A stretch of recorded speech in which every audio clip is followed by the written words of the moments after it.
plastic fish tanks are cool, I'd like to introduce you to our newly established Neocaridina shrimp. This is the blue diamond or blue relly. I'm not sure exactly. But this is what we got going on. We started with 9 of them. They came in the mail. Bought 8. They sent an extra one. 3 have died. So there's only 6 in there currently. Let's see if we can find some for you.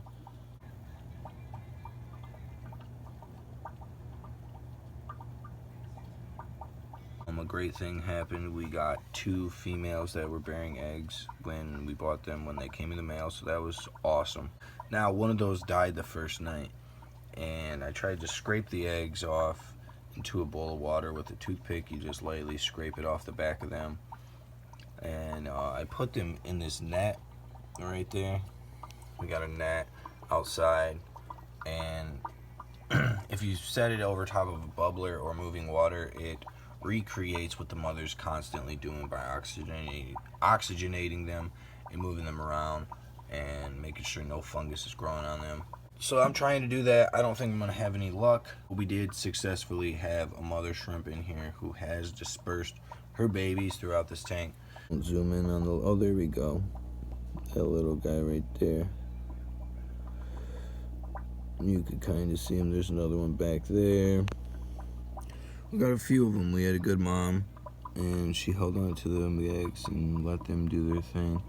I'm really excited for these guys. These guys are going to be sweet. I've had the reds for about a little over a month or 2. I have bought so many of these guys, and there was probably off my initial batch in here. There's only maybe 6 of them. I've bought about 4 or 5 batches, and I'm usually getting about 10 to 13 at a time. Last batch that I bought, I have not yet had a single death, which has been great. And I also had 2 females that were bearing eggs in here in this system as well. Let's see if we could see one, spot them out somewhere over the rainbow. But I've really just developed a like and an interest for these guys. These guys, they're sweet. I do not have any fish in there with them, just snails. One of my main problems has been maintaining the correct water parameters for these guys. These guys have been very tedious for me. Now, one thing I've done and one thing you could do if you're having trouble with these guys as well is you could try, they sell a gallon of RO water at Target. It's right here, Good and Gather, right here, this brand. I'm using that, and I feel like I've seen an increase in not shrimp deaths. I've bought a good colony of 50 to 60 that should be in here, and there's maybe 20, a little over 20 in here. We do have some buried moms. We do have new baby shrimp in here, so the colony is gonna grow for sure. But my water has been a problem, and getting it to be right for these guys has been a problem. You know, the KH, the GH, the pH, the nitrate, all them levels, chlorine, all them levels have to be right with these guys. Yeah, we just got the bubbler in there. That's filtration. We actually do have a small filter running at actually back there in the corner. So it's got 2 filters going. Actually, it's got 3 filters going because all of these plants are absorbing ammonia and absorbing all sorts of stuff and putting out good stuff. So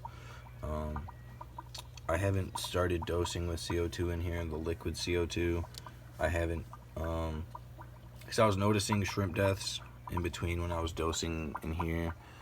And so I haven't been dosing in here either since I got this newest batch.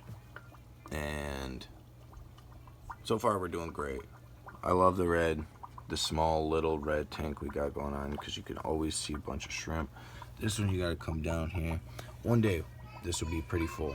I highly advise you guys to get into the shrimp world. Even just start off with some ghost shrimp. You can get those at Petco or PetSmart. They're usually around like half $1. Depending where you're located, or maybe cheaper, maybe a little more, I don't know. But get you some shrimp. You know, they're very useful in the tank. They do just as much as snails do, you know, collecting waste, picking up things, just keeping a nice full ecosystem fully running, doing its thing.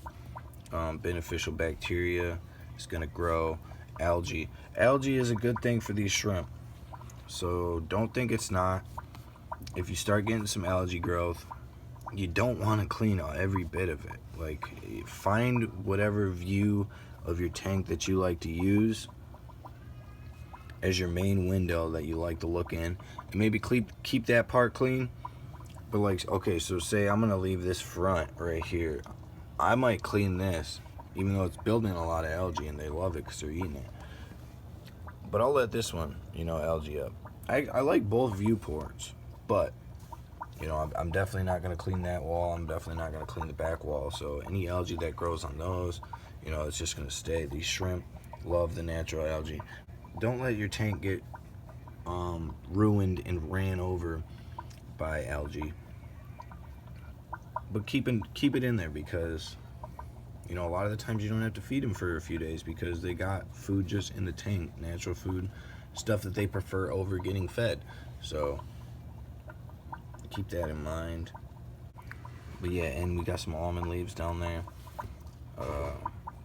I soaked them prior so it didn't taint the water, didn't get all them tannins in there. So they will be eating on that. But yeah, if you like this video, if you like shrimp, if you like fish tanks, if you like plants, if you like aquariums, if you like any of that stuff, give this video a like, give us a subscribe, and check us out on the next video. You guys have a great rest of your day.